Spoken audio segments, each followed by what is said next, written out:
Greetings and welcome to the iPhone 10 tutorial from themacu.com.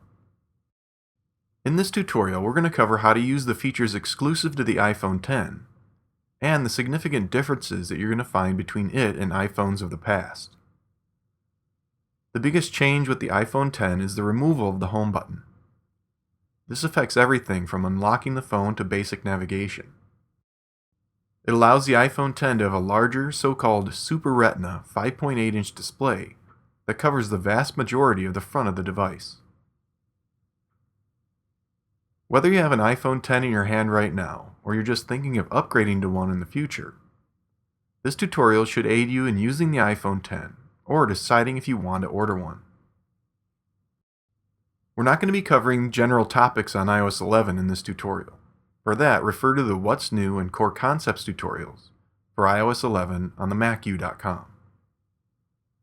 This also won't be your typical iPhone review. You can find plenty of those online. This is a tutorial on how to use the iPhone 10, and we're going to begin with its anatomy. In this lesson, we're going to look at the anatomy of the iPhone 10. Not every single piece of hardware within the phone, but the parts you're going to be interacting with directly and most often. We'll start with the side button here. The side button is certainly not new to the iPhone 10 and has traditionally been called the sleep-wake button. It's been enlarged on the iPhone 10 and can perform more tasks than ever before. We're going to cover the side button in its own lesson a little later on. Opposite the side button on the other edge of the phone are the volume up and down buttons, along with the silence switch. Again, these are typical on any iPhone, but without a home button, they can be used for tasks along with the side button on an iPhone 10. Flip the phone over and we have the dual cameras. These are both 12 megapixel cameras and are mostly the same as the cameras on the iPhone 8 Plus. But the iPhone 10 telephoto lens is f2.4 versus f2.8, which is going to provide better low-light performance. And the telephoto lens has optical image stabilization for even better performance in low light and smoother video when using the zoom. On the bottom edge of the phone, we have the usual lightning port for charging and syncing. Now let's look at the display. The first thing that most notice when looking at the iPhone 10 is the notch, which actually contains a lot of the most advanced features of the iPhone. This is known as the True Depth camera system. It has the sensors and cameras used for Face ID and Animoji. It also has the typical speaker, microphone, and front camera. That's a ton of technology packed into a very small space. Some were worried the notch would be an eyesore on the iPhone 10, but it really tends to fade away once you start using the phone for a while. The rest of the front of the iPhone 10 is a large OLED display. OLED, or Organic Light Emitting Diode, is what allows for the display to cover the entire front of the phone, including its curved corners and the cutout for the notch. The display area to either side of the notch is coming to be known as the ears. The iPhone 10 display is 5.8 inches from corner to corner, making it slightly larger on the diagonal than the iPhone 8 Plus at 5.5 inches, despite the iPhone 10 being physically smaller. Overall, the iPhone 10 display is beautiful with rich, accurate colors and deep blacks. Finally, we're going to look inside the iPhone 10, and we can see that it's dominated by a two-piece battery. Having the battery in this L shape allows the iPhone 10 to get up to 2 hours better battery life than the iPhone 7, despite the iPhone 10's large display and its other advanced features like Face ID that will work the battery pretty hard. The iPhone 10's A11 Bionic chip is housed next to the battery here. This chip is extremely powerful, with 6 cores and benchmark tests bettering the processors in entry-level MacBook Pros. It's easily the fastest smartphone processor around. So that's a quick look at the anatomy of the iPhone 10. In the rest of the tutorial, we'll look at how to use the iPhone X to take advantage of all these great parts. There are 3 ways to wake your iPhone X. When I say wake, I mean going from a blank black display to the lock screen. First off, we can use the side button. A single press will wake the iPhone. A single press is also going to put the phone to sleep and return it to the blank display. We can also raise to wake the iPhone X. As the phone feels itself being picked up, or just moving upwards towards your face, the display is going to turn on. This option must be activated in the display and brightness settings to work. Finally, with the iPhone X, we can just tap the display to wake the phone. This is exclusive to the iPhone X. So from any surface in any position, just give the front of the phone a tap to wake it. Once the phone is awake, we arrive at the lock screen. The iPhone X lock screen works mostly the same as the iOS 11 lock screen on other iPhones. Notifications will appear here if set up to do so in settings. We can swipe up from the middle of the display here to view older notifications. Swipe left to view your Today widgets. Swipe right for quick access to the camera. To return to the lock screen from the camera, you'd normally need to press the home button. With no home button on the iPhone X, we just swipe up from the bottom. To view Control Center from the lock screen, swipe down from the upper right of the display. On other iPhones, you would swipe up from the bottom for this. At the bottom, we have 2 buttons, one for the flashlight and another for easy access to the camera. These are 3D touch buttons. Just a tap won't activate them. You need to do a firm press. In the next lesson, we'll look at swiping up with the gesture bar and unlocking the iPhone X with Face ID. You can learn much more about how to use iOS 11 for both the iPhone and iPad with our full What's New and Core Concepts tutorials. Check them out at themacu.com.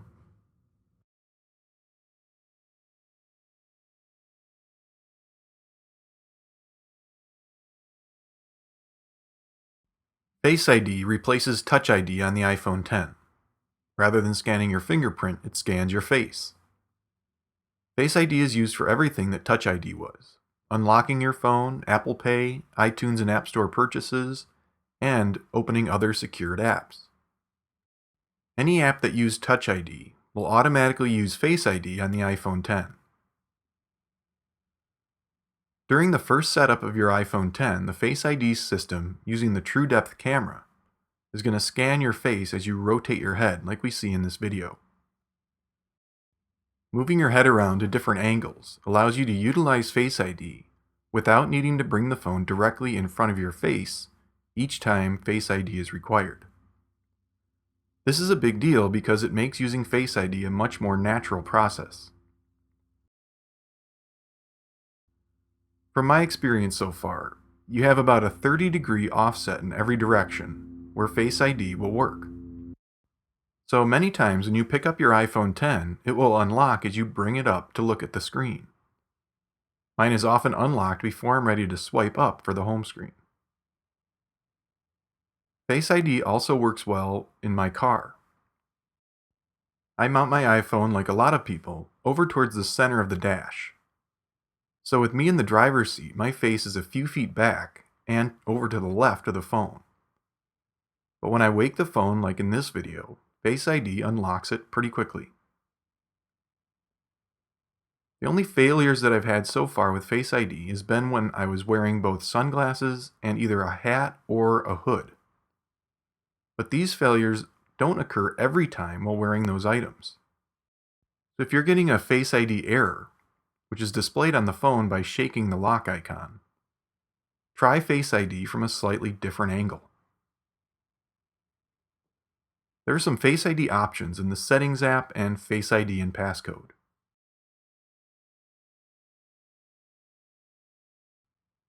In here, we can deactivate Face ID for certain services or apps. Without Face ID on, you'll just need to enter your passcode for those items.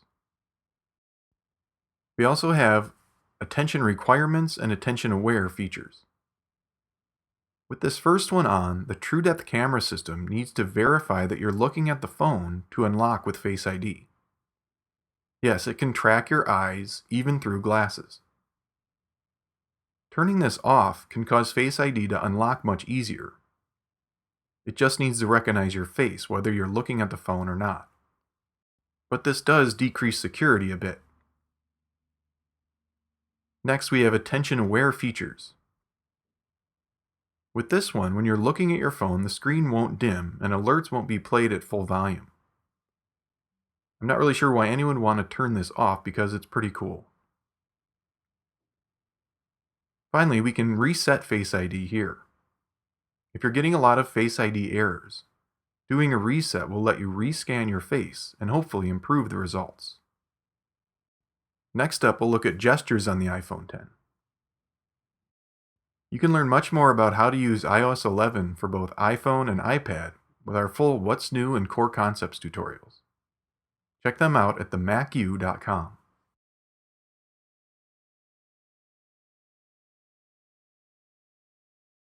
Without a home button, gestures are the main navigational tool on the iPhone X. And the most important gesture is the one that replaces the primary use of the home button. And that's the swipe up to go from the lock screen to the home screen, or from within an app to the home screen. Whenever we're in an app, this gesture bar is going to appear at the bottom of the display. Swipe up from this area to return to the home screen. Swipe up and pause for a second to access the app switcher. We're now able to swipe through all the open apps. Tap to open one. A slightly faster way to get into the app switcher is to swipe up and over with a diagonal or a curved swipe. Doing this won't require a pause. Usually in the app switcher on an iPhone, we can swipe up to close an app. On the iPhone X, a swipe up on an app card returns us to the home screen. To be able to close apps, we need to tap and hold until the delete buttons appear on the corner of each app card. Then we can either tap the delete buttons or swipe up to close the app.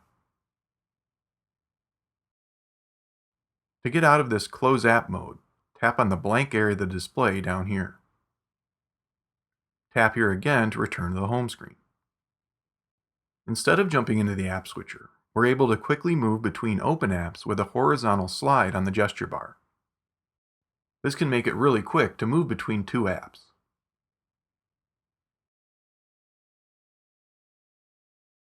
The iPhone X has swipe down gestures to access Control and Notification Center. To view Control Center, from the home screen or any app, swipe down from the upper right of the display, or the ear here in the upper right.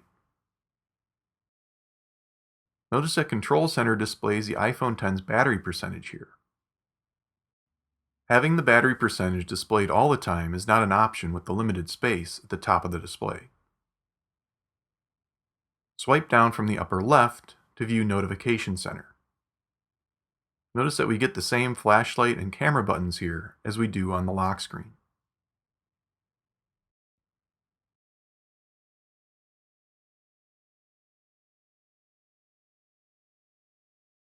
Finally, we can enable the reachability gesture from settings. You can get to this from the accessibility settings, but the easiest way to find it is to just do a search. Enter the term reach and there it is. With this activated, a quick swipe down on the gesture bar area will pull the entire display down about halfway. So it's then easier to tap on something towards the upper part of the display with one hand. I typically hold my iPhone in my right hand. So here on the home screen, reaching the folders in the upper left part of the display is pretty hard. With a swipe down on the lower half of the dock, reachability is triggered, and I can now easily tap on the productivity folder with my thumb. This works from within apps as well. Here in Safari, if I want to switch to reader mode, I need to tap way up here. Use reachability to make this easier. After a few seconds, the display is going to return to normal. So that's a look at the gestures specific to the iPhone X. Next up, we're going to look at the different tasks that the side button on the iPhone X can perform. With the removal of the home button on the iPhone X, the side button gains more capability. With a single press of the side button, it will still either sleep or wake the iPhone. A double press of the side button will bring up Apple Pay. Face ID is invoked, and once that's confirmed, I can then hold the phone near an Apple Pay reader to complete a transaction. Press and hold on the side button to summon Siri for a voice command.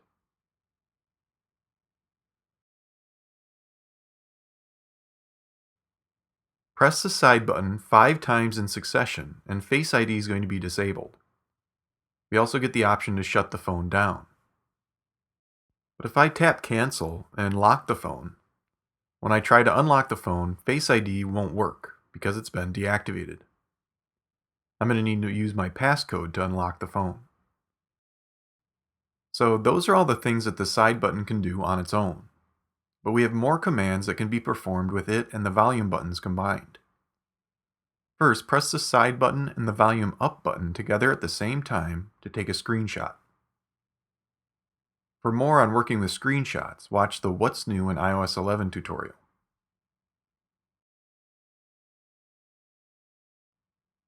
Hold down the side button and the volume down button for a few seconds and we can turn the iPhone off, or dial the emergency number.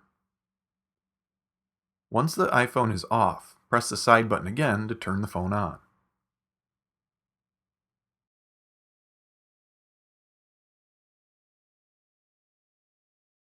Finally, we can do a hard reset or force restart of the phone by single pressing the volume up button, then the volume down button, and then hold the side button until the device's screen goes black, followed by the Apple logo on the screen. You can then release the side button and let the phone start up. This is only a troubleshooting option or something to try if your iPhone X is frozen. You shouldn't need to use it very often, but it can come in very useful when you need it. Again, press volume up, press volume down, and hold the side button for a forced restart.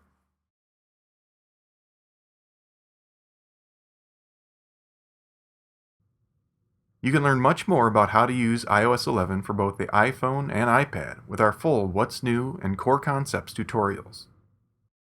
Check them out at themacu.com.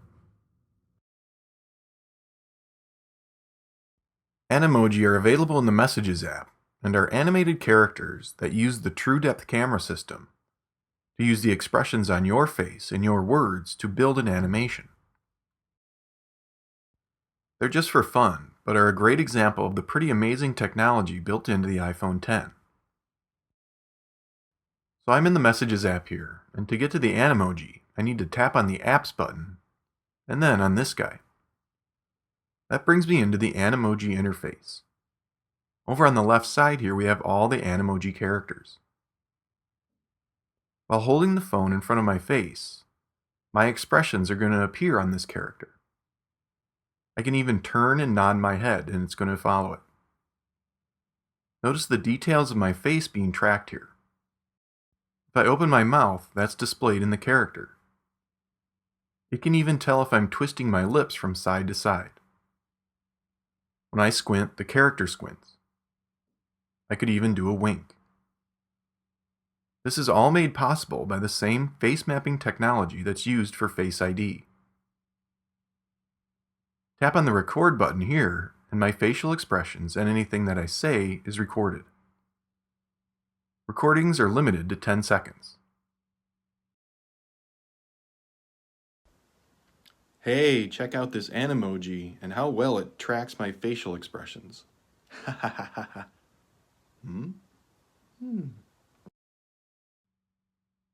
Once I'm done, I can review the recording and either send it, trash it, or replay it with these buttons. Hey, check out this Animoji and how well it tracks my facial expressions. Also, before sending, we can view the animation with any of the characters. Hey, check out this Animoji and how well it tracks my facial expressions.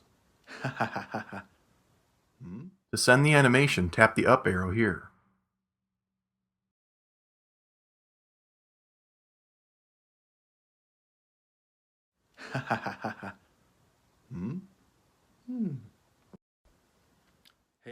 These can be received by pretty much anyone, since they're just sent as a video clip. You don't need an iPhone to view Animojis. We can also send Animoji stills as stickers. When you have the character and the expression you want, just tap and drag the character up to the message you want to place the sticker on or near. Animojis are really fun, and the technology behind them is key to the iPhone X and future Apple devices. Before we wrap up the tutorial, I want to point out a couple of quick iPhone X tidbits.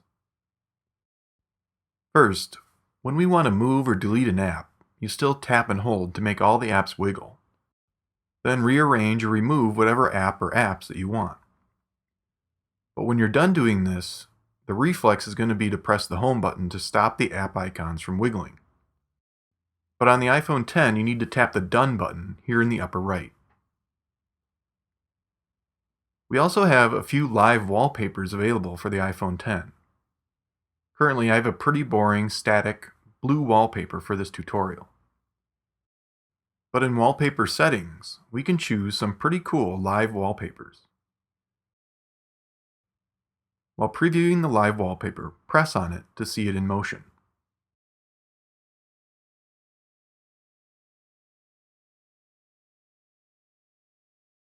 Of course, you can use any of your own live photos as a live wallpaper.